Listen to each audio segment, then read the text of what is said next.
Welcome, Pewter Report readers, viewers, and listeners to a brand new edition of the Pewter Report podcast, Energized by Celsius. We are starting your week off great here on a Monday with more Tampa Bay Buccaneers coverage. I'm your host, Matt Matera, and joining with me is none other than Scott Reynolds. Scott, we're going to talk about Bucs rookie minicamp that we saw on Saturday. We did not do a podcast after that. We did go Friday. So we're talking about Bucs rookie minicamp. We're going to talk about OTAs, which is coming up tomorrow at 10:30. At the Buccaneers facility. And there were a couple signings today as well, too. So we got a lot of information to get into. But first of all, SR, how are you, my friend?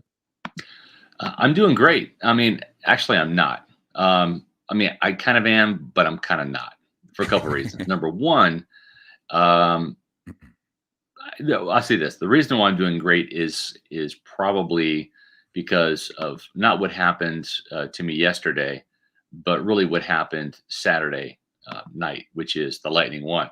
Go Bolts! Happy for you. Yeah, that was a very, very awesome game. That was a sick game. I was out watching it, and just like, you saw on TV some of the watch parties they had and things like that. I was out where there was a lot of Lightning fans. It was just, it was great. The way the game went too, like they had the lead, but then Toronto played really well too, but then the Bolts held on at the end. Got that Nick Paul, I believe. Nick Paul got 2 goals. He was incredible. So that was really awesome to see. I am greatly depressed. My Penguins lost Game 7 after having a lead again. They blew a 3-1 lead. So I'm really upset over that. I don't think anyone had a worse week than John Ledyard because John is also a huge Suns fan. And the Suns didn't even show up for their Game 7. I think they scored like 70 points. Yeah. It was 123 to 90, I think. I mean, they got blown out of their own. Yeah, it was abysmal. Like Chris Paul was terrible. Devin Booker was terrible. They really needed a pick-me-up, I would think. And there's no better pick-me-up than drinking a Celsius energy drink. I am rocking the sparkling grapefruit, and I needed it today, too. Again, I was upset. Yeah, there you go. Fuji apple pear. Very nice. I don't think I've had the Fuji apple pear, but I have to get to the cola as well, too. And the Arctic. Now you could drink the Arctic because the Lightning aren't playing the Maple Leafs anymore. They play the Florida Panthers. Arctic vibe, new flavor from Celsius. For everyone watching and listening to this, Celsius has tremendous flavors. I would put Celsius up against literally every other energy drink that's possible. You see there, you got the peach vibe, you got the tropical vibe, Arctic vibe. I'm drinking the grapefruit, as I mentioned. You got cola, Arctic, sparkling kiwi, guava, watermelon. The taste is legit, all right? They're not just saying it's watermelon, it tastes like something else. It legit tastes like watermelon. Yeah, it's like you squeezed watermelon juice into the can. Yeah, 100%. It's going to take over for, you would have an energy drink and vodka. It's now going to be Celsius and vodka if you're into drinking that. But the whole reason why you're drinking Celsius energy drinks is so you get that energy. So if you have a long work day, if you have a long drive, you need that extra pick-me-up. Celsius gives you all of that energy, but the best part is there's not the after effect. There's not the crash. There's not the jitters that come later. Celsius gets you ready, gets you going, and it maintains that. There's no drop off. There's none of that crash. So, and the reason why, Matt, is there's no sugar, right? There's no sugar crash because there's no sugar and there's no preservatives. It's the healthiest energy drink that you can possibly imagine. And like Matt said, the taste is just phenomenal. Now, the problem that I have, and this really isn't Celsius's fault. I mean, it kind of is, but it's kind of not. I'm not going to hold Celsius responsible, though. I really messed up my knee yesterday. I woke up and my knee was hurting. My left knee was hurting. And you just when you turn 50, you wake up from a perfectly good night's sleep, and sometimes you wonder, who the hell came into my house in the middle of the night and beat the crap out of me? I mean, I sleep on a very comfortable bed. I've got a nice pillow. But as you get older, Matt, and you're about a couple decades away from me on this, but you're going to wake up one morning and you're like, what the hell happened in the night, man? So my left knee was bothering me, right? And so I was scheduled to go work out with Ashley yesterday, which I did. And I've been hitting the elliptical pretty hard, right? I go 33 minutes at a time. I always take a Celsius and drink that an hour or two before my workout. It really powers my workout, okay?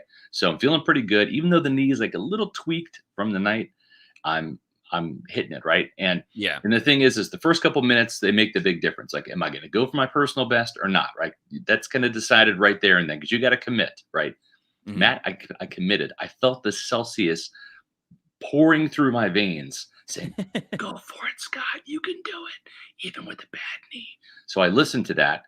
And sure enough, I did. Matt, 2 weeks ago, I set a new personal best. In 33 minutes, I topped it from 3.51 miles to 3.61 miles. Really? Yeah. And yesterday, I crushed it. I went 3.77 miles thanks to Celsius. I said new best in terms of caloric burn, 484 calories, up to 500 calories yesterday on the workout. So thank you, Celsius. Then I had to come home and ice my knee like 3 times yesterday. But it worked. And that's the important thing is I set some new personal highs. And you can do that too. Celsius is not just a great beverage to wake up in the morning, get going. It's also a great pre-workout drink. Find it on Amazon.com. You can go to Celsius.com, click on the store locator. And that is the end of today's Celsius plug. A great plug that it was, Scott.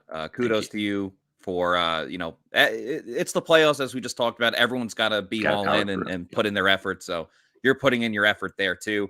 We saw a lot of rookies bring their best effort during Bucs rookie minicamp. And we actually, because of it, we saw 3 Buccaneers players that were on tryouts get signed after these practices. Actually, you, Scott, Pewter Report was first to report that wide receiver Cameron Brown out of Coastal Carolina. Yes. He was wearing number 81 during the practices for those that saw some pictures and videos.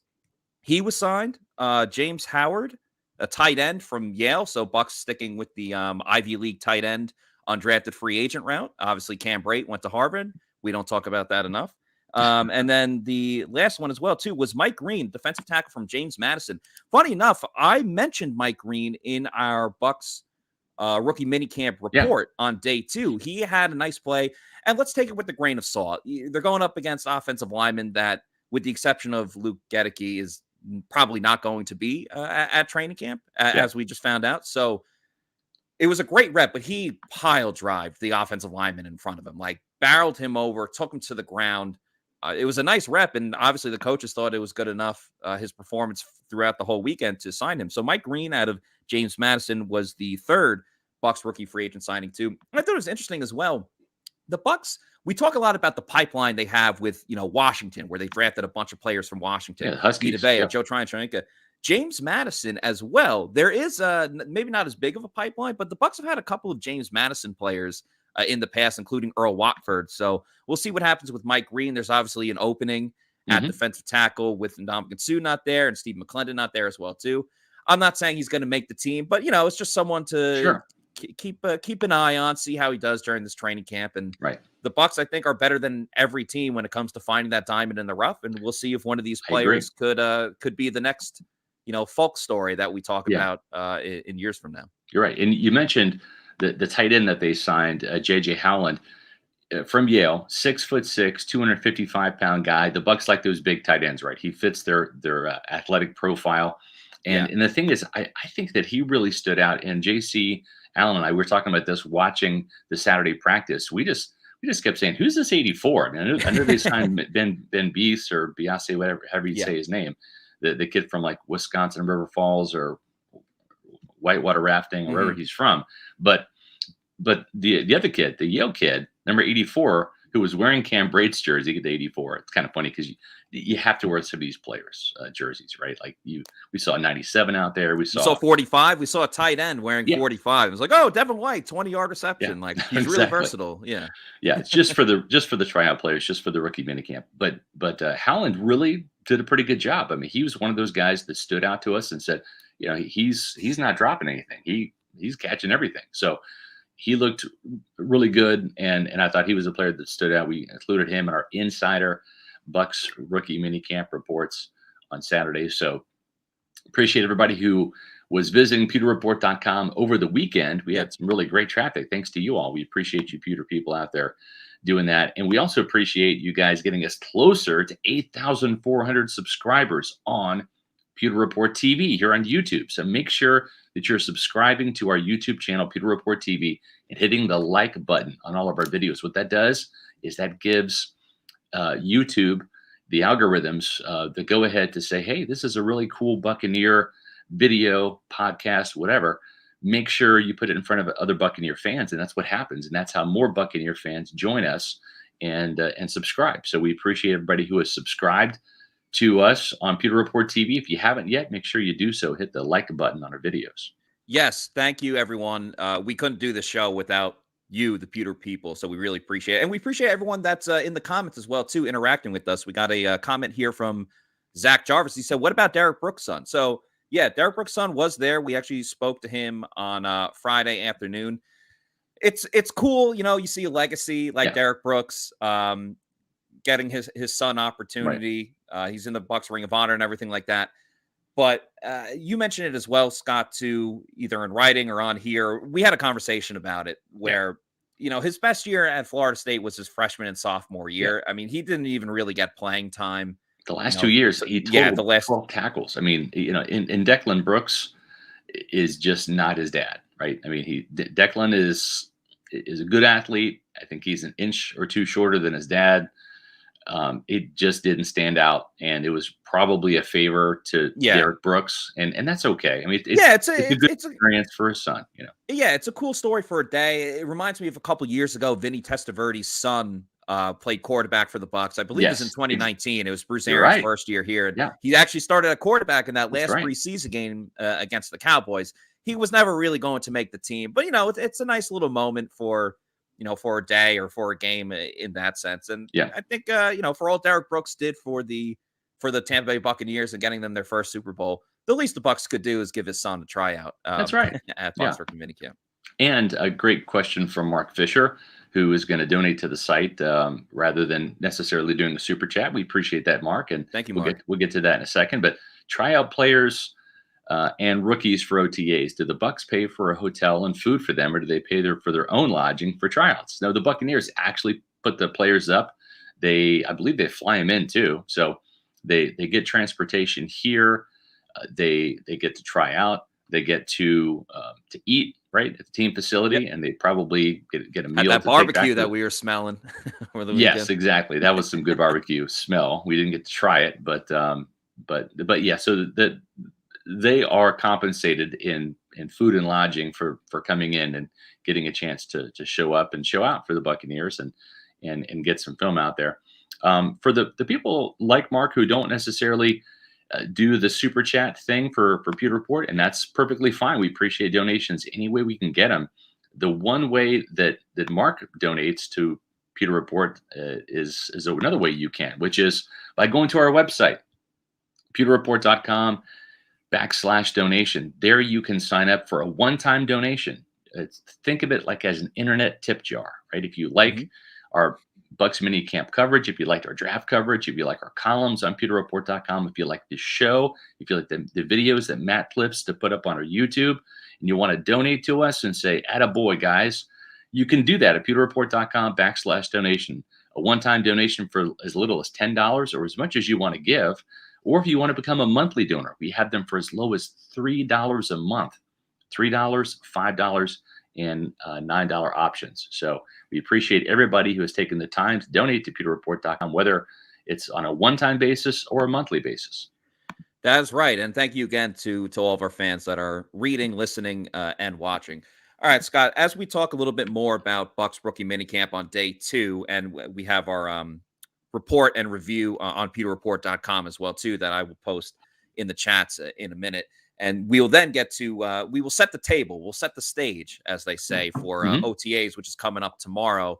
And it'll take place tomorrow and then the following Wednesday and the following Wednesday after that. But I would say my biggest takeaway overall, really, and it's something that goes back to what Todd Bowles was speaking about on the first day is, all these guys are playing in the NFL for the first time. So they're still learning the lay of the land, trying to figure out some situations. So Todd Bowles really wasn't as concerned about, the X's and O's and all of the entire details of every single moment that happened out there. He just wanted to see with the young players and especially the rookie draft class from this year.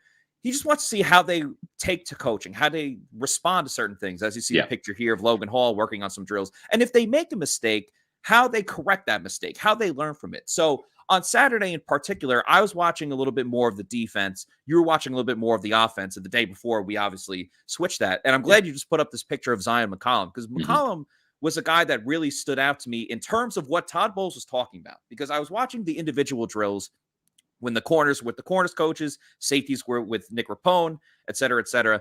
And they were working on some routes. It was McCollum and another cornerback where they're working on the how to defend the quote unquote pick play routes when the wide receivers Those cross little rub routes. yeah, little rub routes. And there was some miscommunication that went on, but that's going to happen with rookies. And they talked it out. They went over it.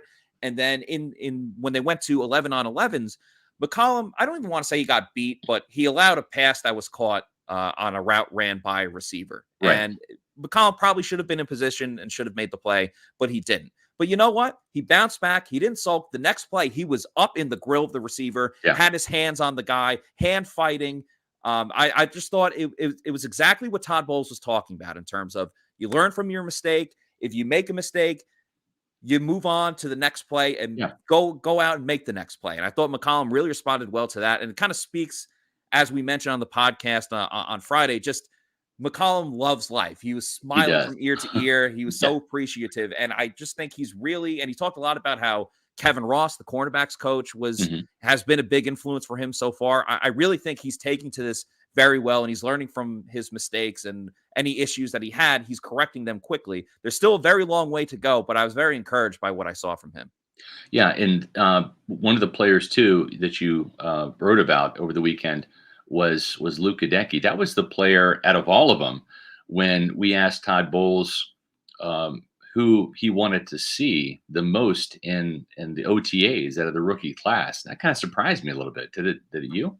Yeah, he paused at it too. Like he took a moment to reflect and think about it, and then he's like, "I want to see Luke Gadecki. That's who I want to see." And I thought it was interesting too because he was asked about OTAs, but I feel like with OTAs, you still don't get the extreme physicality that you want in general, especially with a glass eater as their second round pick with an offensive lineman. So I thought it was interesting that he said that for OTAs, like training camp. Yeah, I think 100% we all want to see that, him and then Keith as well too. But the same for OTAs when they're still mostly going to be in shorts and helmets, I thought was I just wasn't expecting it, I guess is what I would say. Yeah, and I think the thing is too is, and this kind of touches a little bit on what Clyde Christensen was talking about last week when we asked him what's going to be different about a Todd Bowles training camp as opposed to Bruce Arians, and he said a little bit more physicality, a little bit more good on good, which is ones versus ones rather than ones versus twos, and more periods of live football, right? You can anticipate more goal line drills probably. I think there is a feeling when you have an offensive minded coach like Bruce Arians, you want to protect your offensive players a little bit more. Obviously, the quarterbacks are protected, right? They're wearing the orange jerseys. They're off limits. You can't do that. But I just think that with defensive minded coaches, and I agree with Clyde's assessment, I think we're going to see it even in the OTAs. You can't be physical knocking guys to the ground, nor do you want to. But and we'll talk about this in a second. There's a couple of matchups that I'm anxious to see, and I think you are too, Matt, and the rest of the PR staff. Seeing Luke Gadecki, who's a big physical offensive lineman, kind of built like a block of granite, right? Well, how is he going to fare against Vita Vea, right? Because we've even seen Vita Vea in OTAs, in training camp before the pads come on, right? The first week of camp is that acclimation process is just like another round of OTAs, really, for the first week. Yeah. But we've seen Vita Vea just get out of the stance, put his hands on people, and just knock him over, right? So, like, that's going to happen. So I think that's kind of what he wants to see is, and you mentioned it too, Matt, with Luke Gadecki going up against players that aren't going to be in the league. That's one thing. But now you're going to go up against the likes of Vita Vea, who's a Pro Bowl nose tackle. And how are you going to deal with that? How are you going to deal with him going up against Will Golston, right? A 10-year veteran in this league who's got grown man strength at 6'6", 300 pounds. Yeah. I mean, he talked the talk. And now he's got to walk the walk with going up against better players. And he didn't even really participate a ton in, 7-on-7s or 11-on-11s when they Right. brought in the offensive defensive lineman. So I'm curious if that was by design, if they're just like, all right, well, I we think it know that you're an was. animal there, so Yeah. we want to It's wait for you. yeah. Let's save it for the OTAs, right? We're Yeah. going to measure you against the pros, the veterans, rather than against the scrubs. So, Matt, it's interesting because it's 420, Mhm. and on Mondays we've kind of been talking about this. We're going to be doing this every week during the off season. Maybe we'll continue during the regular season. It's called roll call, folks. Where are you Roll at, call. Pewter people? Where are you at? So, what we're going to do is I'm going to talk about some other players that kind of stood out to me during the Bucs rookie minicamp over the weekend. And while I'm doing that, Matt is going to go on and put your locations on the screen. So we're going to give you guys a shout out from where you're shouting out from. So go ahead and put where you're located at, where you're from, and do that in the chat. And then Matt will be doing that for the next couple minutes while I tell you about the wide receiver position, because one of the guys that really stood out to me was one of the shortest guys there. That was Jarrett Stearns. I liked And him.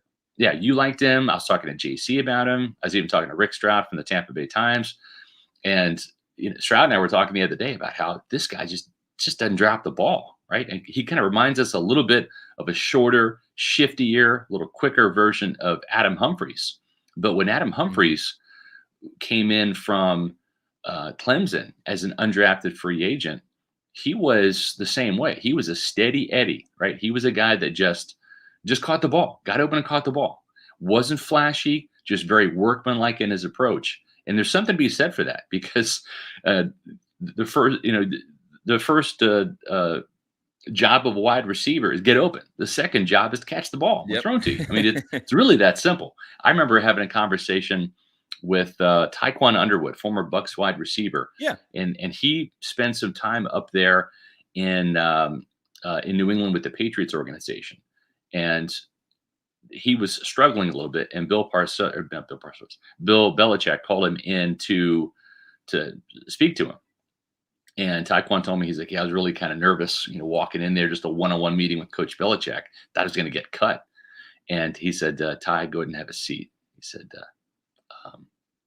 what do wide receivers do? And he's like, well, we catch the ball. He's like, okay, what do you got to do before that? We have to get open. Okay, you get open. Then what do? We catch the ball. Okay, Ty, what I want you to do is get open and catch the ball. That's it, coach. That's it. Okay, dismissed. Like, that was it. And really, that's what Jarrett Stearns did over the 2 days. And you can see why he won the Triple Crown, catching 150 passes for 1,902 yards and 17 touchdowns at Western Kentucky. And by the way, that's not a fluke. He did that. He put up those kind of numbers at Houston Baptist with Bailey Zappi, who was the quarterback back then. He and I think the head coach of Houston Baptist and Jarrett Stearns, they all went to Western Kentucky last year. They were all kind of like hired as a package, if you will. And Stearns just put on a show and showed he could do it, not just at a really small school level, but, not that Western Kentucky is a big school, but it's at least an FBS program. Yeah. And so I thought that he was a player that just really kind of stepped up. And you can see why this team signed him. And interestingly enough, Stearns was a guy that really stood out for his ability to just get open and catch the ball, kind of like a I don't even want to say a possession receiver, because you think of slow guys, but he just was kind of a steady Eddie in that way.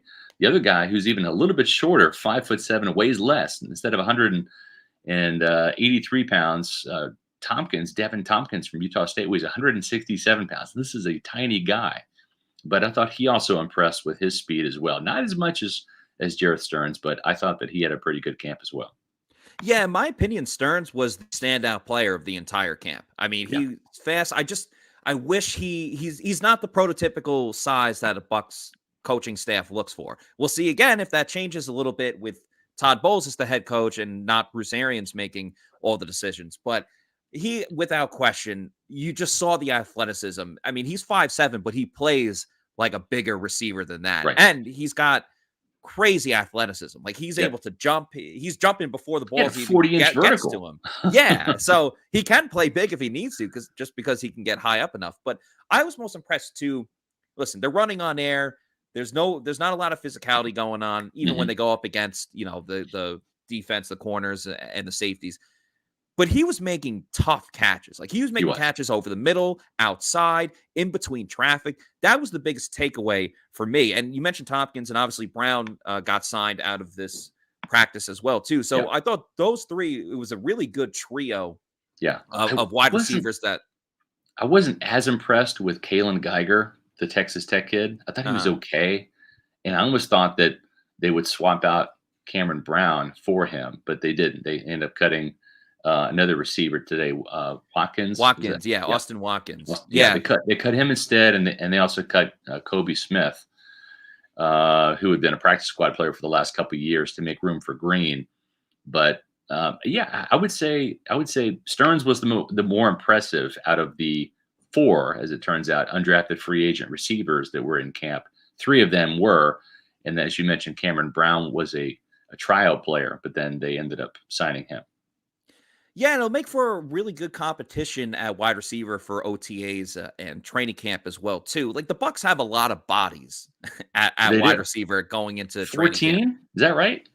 I'm not sure of the exact number, but is it 14 or 25, or is it 30? I don't know. They've got a ton of wide receivers. It could be. But I think that's important too, because and we've already talked about this, but we know it's going to be Mike Evans, Chris Godwin, and Russell Gage. That's set in stone. They have that in place. Right. We don't even really need to think twice about that. But we've talked about the other depth with Scotty Miller, Jalen Darden, Tyler Johnson, Rashad Perryman. Those are guys, names that that have been on this team, that have had in some degree success. Someone like Scotty Miller, we've all talked about a ton about the catch in the NFC Championship game, but none of these players I am in love with think should be a shoo-in to make the team. So that's where I really like bringing in some of these wide receivers and undrafted free agents, where they're going to compete, and especially at kick returner too. I asked Todd Bowles about if some of these guys could, be in the competition. He said pretty much that everyone's in the running. So who knows? Maybe it could be Zion McCollum or Rachaad White returning punts as well too. But I really think that there's going to be great competition for wide receivers 4 through 6, 4 through 5. We'll see how much they decide to keep. And I understand, like someone like Perryman is a veteran that's been on the team for a while. Tyler Johnson has been here. He's still on his rookie contract. But I really think that if there's going to be an undrafted free agent that makes the Bucs roster this year, wide receiver is going to be the position where it's going to happen. Yeah, I agree. And I think that the new players that they brought in, they didn't draft a wide receiver. The last receiver they drafted was Jalen Darden. I've got a story coming out tomorrow on Jalen Darden with some comments from the Bucs coaches. So make sure you stay tuned to pewterreport.com tomorrow. But I do think that these 4 undrafted free agents, they're kind of like new blood, a little bit of a wake-up call for the players like Darden and Tyler Johnson, that have, they were drafted in the 4th round, right? I mean, it's not like you're a lock to make the team or stay on the roster, but you're a 4th round pick as opposed to, a 6th round pick like Scotty Miller. So we'll see. But I got a feeling about Jareth Stearns. I think he's an underdog, Matt. You read my mind. I was going to try to do a good segue with that as well, too. But yes, speaking of underdogs, you guys have to go to underdogfantasy.com. They are a proud sponsor of the Pewter Report podcast. And folks, if you're not in on Best Ball Mania, you have to get to it soon. As you see on the screen here, they have a $10 million prize on Underdog Fantasy. $10 million. Everyone, with the exception of current NFL players, professional players across the big 4 sports, could use $10 million. That's right. And the best part about Underdog Fantasy, Best Ball Mania last year, the person that won $2 million.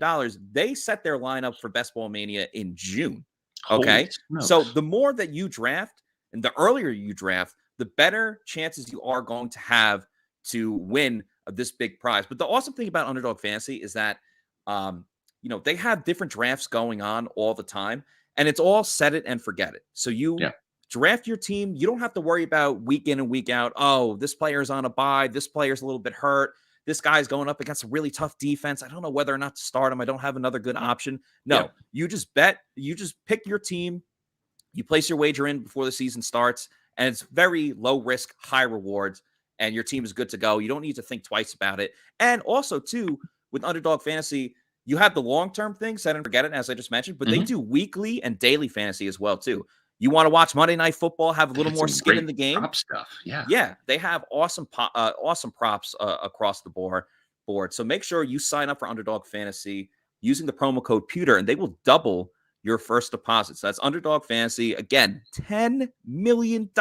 Almost everyone can use 10 milli. It's, like I said, it's low risk, high reward. Great it's deal. fun so make too. sure you, it's great a ton of fun. We're gonna have a lot of leagues too as the season gets going. Different Pewter Report fantasy football leagues with Underdog Fantasy. So make sure you go to underdogfantasy.com and start winning that money, because we could all use it. Scott, one more thing I want to talk about in terms of Bucs rookie minicamp before we go to OTAs. We got to speak to Luke Gadecki on Saturday as well too, and he had a really cool story where I actually asked him, I just wanted to know if some of the offensive linemen reach out to him. And he said that he spoke with Donovan Smith and he spoke with Tristan Wirfs. But then he said that he had a half hour to 45-minute long conversation with Bucs legend and recently retired Ali Marpet. He said it's pretty cool. He was caught off guard. It was surprising, but he was so thankful for it. Ali Marpet went out of his way to reach out to Gadecki and talk to him for over half an hour. And he said he got to pick his brain about, playing at this level, playing in the Bucs offense, just living in Tampa. I thought that was such a cool thing. One, that he's already making, an impression with the starting offensive lineman and the man that he's trying to replace in a legend with Ali Marpet. I thought that was really cool to see. Obviously, Todd Bowles is very high on him too, as we talked about with, wanting to watch him in OTAs. I think everyone is all in on Luke Gadecki. Yeah, I agree. I'm sorry, I was muted there for a second. Yeah, I think that this is the front runner for the left guard job, right? And that kind of segues into what we're looking at here for our Bucs OTA preview tomorrow. And some storylines, we'll get to those, and some rookie veteran matchups in practice. Now, keep in mind, these practices, it's a little bit more than two-hand touch, right? They're kind of physical out there, but But at the same time, it's a matter of the linemen. They're not going to hold and grab and throw guys to the ground. They're not going to be like playing the role of the bouncer out there.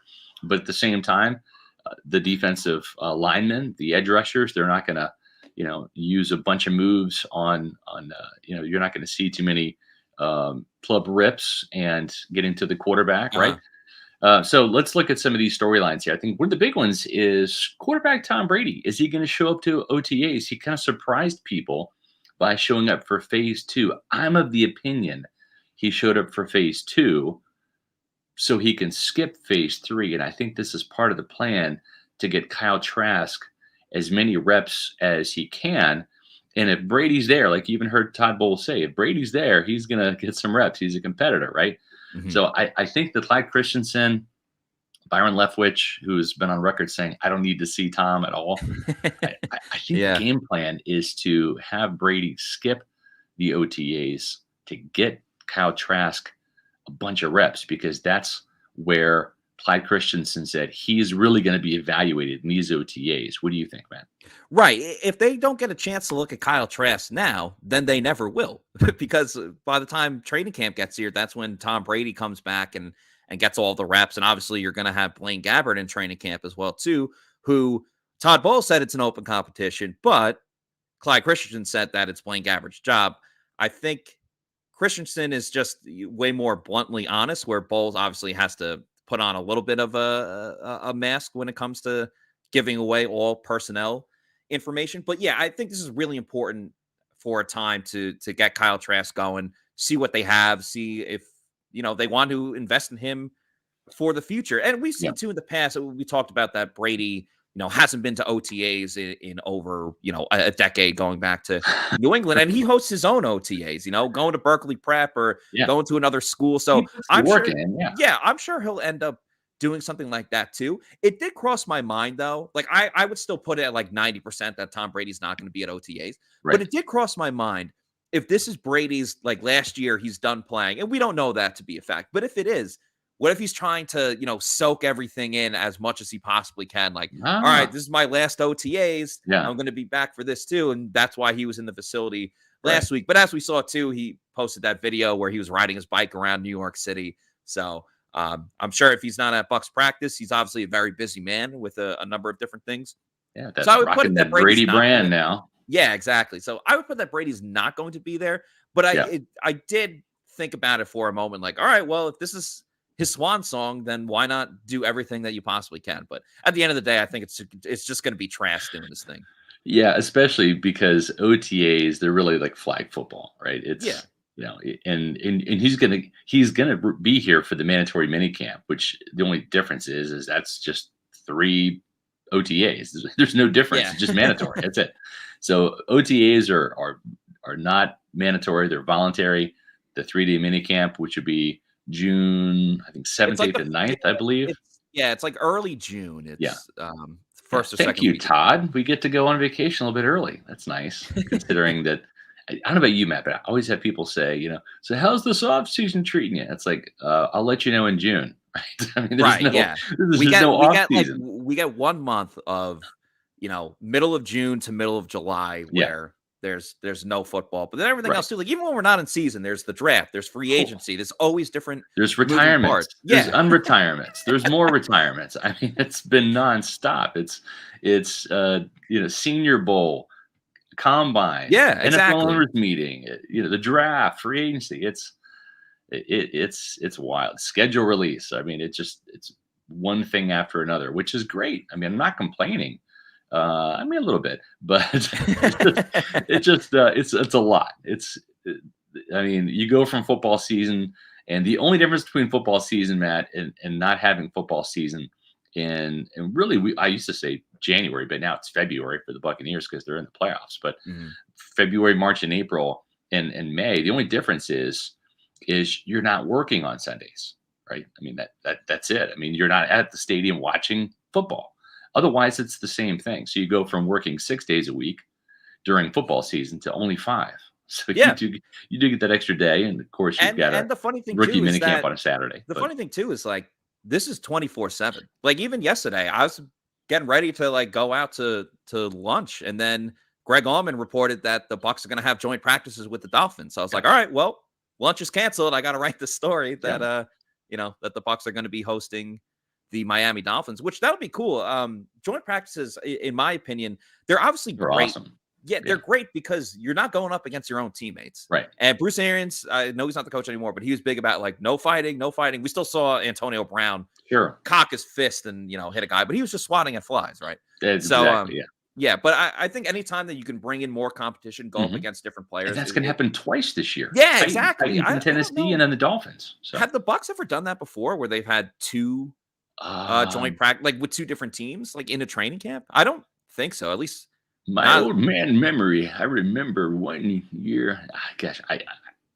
They kind of all mixed together. Yeah, I know they do run together. 2019, the Dolphins came here because that was when Ryan Fitzpatrick was on the Dolphins, and then last year you had the Titans. Obviously, I want to say there might have been 1 year under Dungy where they did Miami and Jacksonville. I think they were at Jacksonville, and then they did Miami as well. I could be wrong. I don't know, but I do remember a Jacksonville practice session with the Buccaneers under Dungy, and I remember another one against the Dolphins. Was it the same year? I don't know. That's what 27 years of doing this will do. Scrambled eggs, folks. So I'm not sure. But listen, getting back to what we are looking for in the OTAs, which tomorrow we're going to be there. I mean, we're going to have the Pewter Report staff out there. We only get to look at 1 OTA per week. So the Buccaneers will be going at it 3 times in each of the next 3 weeks prior to that mandatory minicamp. We will be out there for all 3 days of mandatory minicamp, I believe, but we'll only be out there tomorrow from 10:30 to call it 1:30 for practice and interviews, and then next Wednesday, which is I believe June 1st, or no, it's May. We're only halfway through the week. 24th or 25th. And yeah, and then the last one is June 1st. That's a Wednesday. So it's tomorrow, which is a Tuesday, and then Wednesday, and then Wednesday. Those are the three Yep. OTAs we get to watch out of the 3 weeks. Then we get to watch all three of the mandatory minicamps. So we'll have plenty of insights, to bring to you guys in tomorrow's podcast. So don't miss it, right? I mean, let me throw this up here just so everybody is clear. Tomorrow, be there or be square, 4:00 Eastern time. Pewter Report podcast, Bucs OTA Day 1 recap. We're expecting to see a lot of Kyle Trask tomorrow, and we're going to talk about that right now. When it comes to some other things that we want to see, Russell Gage, right? His first look as a Buccaneer. Very excited to see him. I want to see Russell Gage, man. Yeah, I'm curious. Gage will be there, I would imagine, because he's a new player on a new team. But I'm curious, like, how many veterans will actually show up? Because I remember, like, last year, it was the Brady OTA. Like, they all went to catch passes from Tom Brady. Only Giovanni Bernard was like one of the few veterans that was really, that was doing both. It was there with the coaches, yeah. Yes, yeah, with the coaches, and also went with Tom Brady as well too. I think this year as well, like, I remember Arians was so mad that Tyler John didn't show up for one of the practices. I would imagine with us talking about the wide Keyshawn Vaughn too. Yeah, like Keyshawn Vaughn has to be there. Tyler Johnson needs to be there. Jalen Darden needs to be there as well too. But Gage, yeah, I'm really excited. I mean, obviously we've watched him on tape. We've seen him play against the Bucs with being on the Atlanta Falcons and playing them twice a year. But I just want to see what again, we see it on tape, but I want to see what he's going to bring that's different to the Bucs offense. And can he step up and be that number 2 receiver next to Mike Evans if Chris Godwin isn't healthy by the start of the season? So I'm really excited to see him. And as you see on the screen there as well, too, the rotation at left guard as they still figure out who's going to replace the legend Ali Marpet. I think it's going to be an awesome competition. I get a pretty good idea of some veterans that will be there tomorrow. Aaron Stinney will be there, right? Nick Leverett will be there. Yeah. Robert Hainsey will be there. These 3 guys, I don't care if it's voluntary or not. I mean, like, they're going to reschedule their lives around these OTAs, and they're going to be there. They have to be, right? Because they've got some new competition now. If it wasn't a battle royale before, Matt, it is now when you throw in Luke Gadecki, the second-round pick. So how are those reps going to be divided? Who's going to kind of get the starting reps? How much are we going to see, how much are we going to see a player like Nick Leverett or Robert Hainsey into the mix? Is it mostly going to be Stinney and Gadecki? I'm curious to see. I'm also curious to see Joe Tryon-Shoyinka. This is year 2 for him. This should not be new. This is, you're a veteran now. You've been through 17 games. I always kind of use that measuring stick right there. If you played a full season, right, that makes you a veteran. And now Joe Tryon-Shoyinka stepping in for Jason Pierre-Paul, who will not be back with the Buccaneers. And how do we know that, Matt? We know that because this guy has his jersey, right? Yeah. They gave the number 90 jersey to Logan Hall. So they've closed the door on Jason Pierre-Paul, I believe.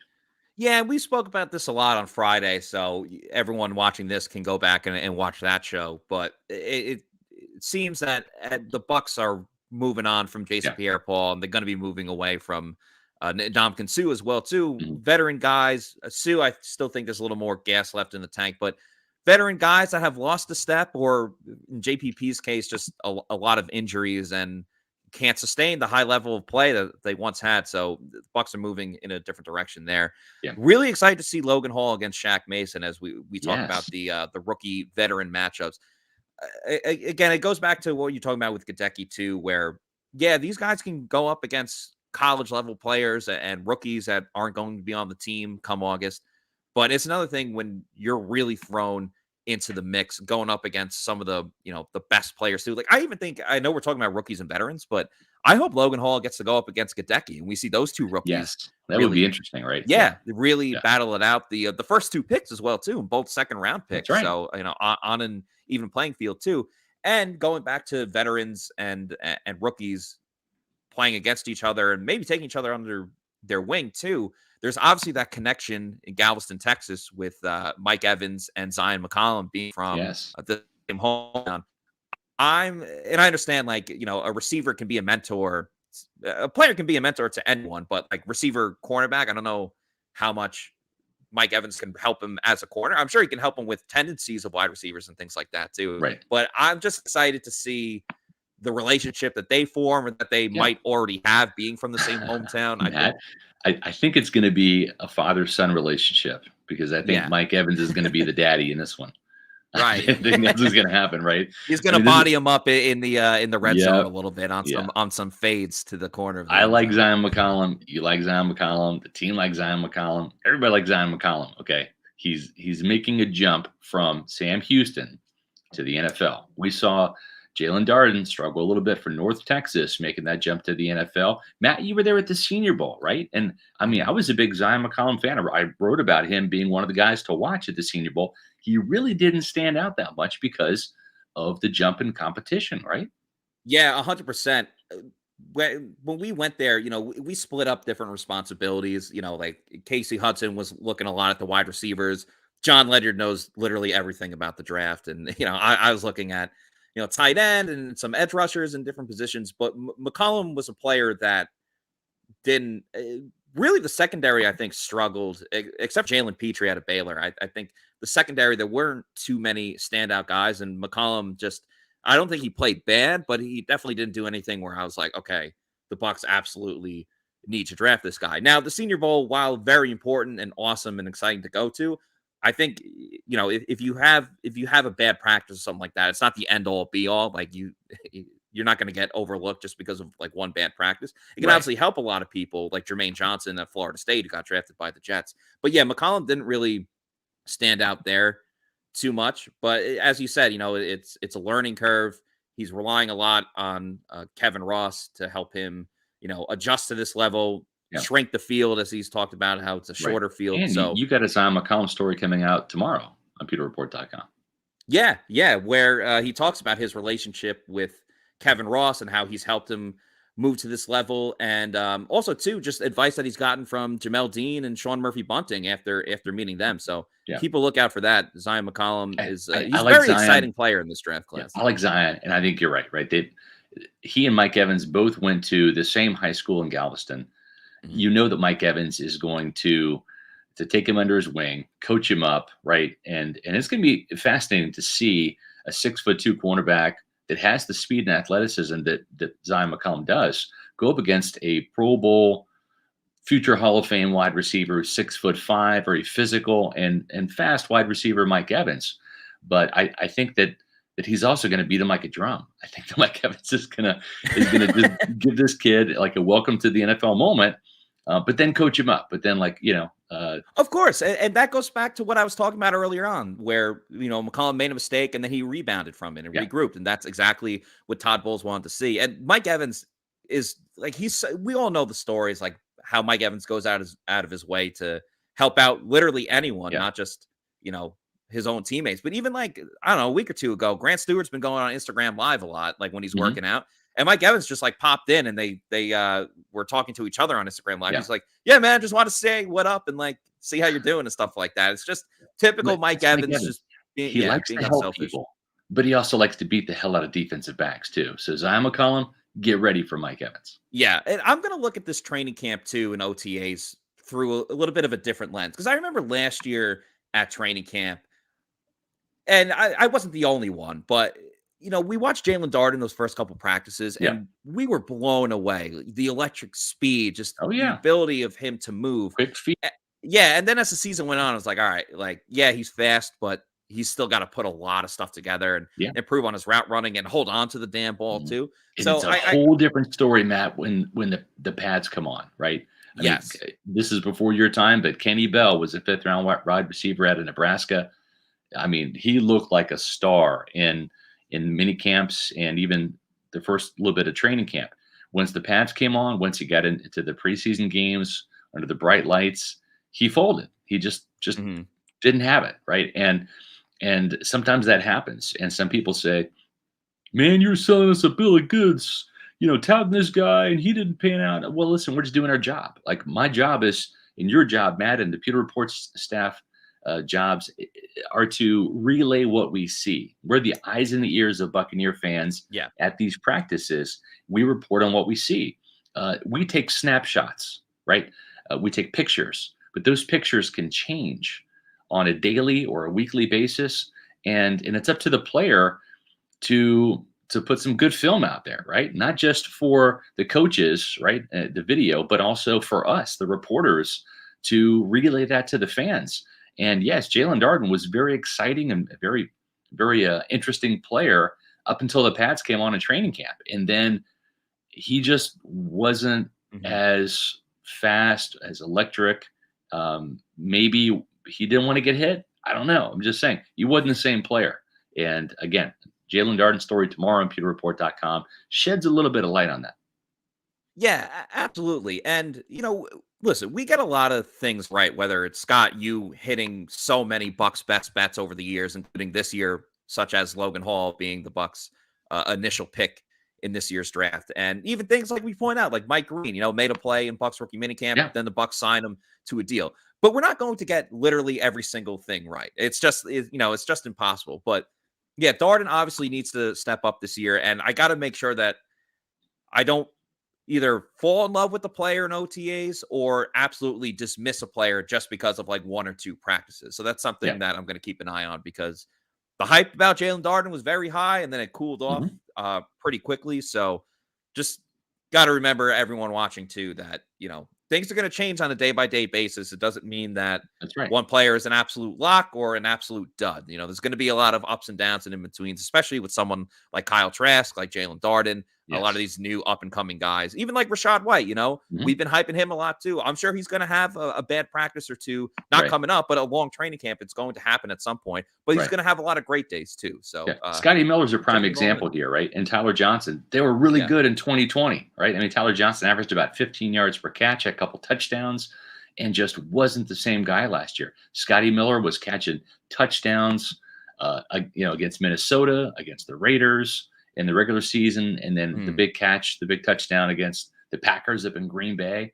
And he led the Bucs in receiving yards heading into that Sunday night game against the Packers. He had 400 receiving yards, led the team. Then Antonio Brown came and took away all of his reps until he got hurt. Then Miller stepped up down the stretch. Yeah. But then Miller last year in that third game, Matt, had the severe turf toe. It really just affected him all year. He's healthy. I wrote about him last week. You can read that story on pewterreport.com, the Scotty Miller story. They're expecting him to kind of bounce back and be that guy that he was in 2020. So that's going to be interesting. As we round out the mini camp, I should say the OTAs, or almost a mini camp, the OTA preview, what we're looking for, we mentioned Vita Vea versus Luka Decky. We've mentioned Jareth Stearns, but it's going to be interesting to see how Jareth Stearns performs against the veteran cornerbacks, right? Like, how is he going to fare against the likes of Jamel Dean, of Sean Murphy-Bunting, of Carlton Davis, even D. Delaney, right? A player who got plenty of playing time last year. Unfortunately, they needed him, and D. Delaney started 2 games. But Stearns he's an interesting guy. He's got a build that's kind of similar to Steve Smith, the former Panthers and Ravens receiver. I like that comparison. Yeah. There's just something about this guy. We'll see, right? I mean, it's early, but he made a very good first impression. This is a big step up, right? When you're going from beating the likes of, even Zion McCollum. I don't know that they went against each other a whole bunch during that mini camp. Yeah, not too much. But he's beating guys that are unemployed today, right? And we'll see how he does against NFL starting caliber cornerbacks. And that takes place tomorrow at the Advent Health Training Center. And we'll be there at 10:30. So make sure that you're following us on Twitter at Pewter Report. Make sure that you have subscribed to Pewter Report TV, because we're going to be back here, folks, in less than 24 hours telling you all about what we saw and all of our reports on the Bucs OTA tomorrow. It's going to be an exciting day, 4 o'clock Eastern time. Make sure you subscribe to Pewter Report TV and hit the like button on all of our videos and podcasts, please. Another thing you guys should do too is check out Amuni Financial. At Amuni Financial, we help you live in the now. Dude, congratulations. We're so happy for you. Thank you. And even though the now may feel very different, you still need to plan for the future. How's retirement treating you? Oh, just fantastic. I know I say it all the time, but you really got to come up to Colorado. Let's do it. All right. Yeah. We can help you develop that plan to keep you on track, so you can still prepare for tomorrow, today. Amuni Financial. Plan ahead, stay ahead. Matt, where are we going? We are going to Colorado. That's right. There was, sorry, I'm laughing. There was a post, or I should say a chat. Somebody had messaged earlier in the show, like in the first 10, 15 minutes. Yeah, that I think I know. The beginning of the Amuni commercial, it sounds like he's saying dude. I think he's saying Dukes. I think that's what he's saying. Dukes. Yeah. You know, but when he said that, it did sound like dude. So listen, dude, when you're managing your family's wealth, go to Amuni Financial, because it's simply more than allocating your assets with the fine folks at Amuni Financial. The reason why I'm so passionate about this read every time we do the podcast is because I did what I'm asking you to do. I trusted Amuni Financial with my investments. I've got the vast majority of my retirement and my investments with Amuni Financial. I did what I'm asking you to do. Call 1-800-868-6864 and talk to David, talk to Mark. There's some fantastic people over there, because they're going to tell you all about the different types of services they have: legacy planning, brokerage and advisory services, retirement accounts, college savings accounts, and insurance services. With 40 years of experience in the Tampa Bay area, and folks, it doesn't matter if you live in Tampa.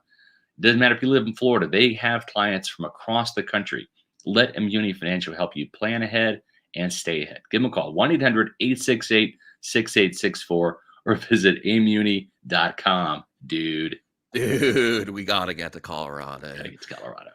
Just finishing up on Stearns again. Yeah. The last point I want to make too, as you talk about that, he's going to be playing against Jamel Dean and SMB.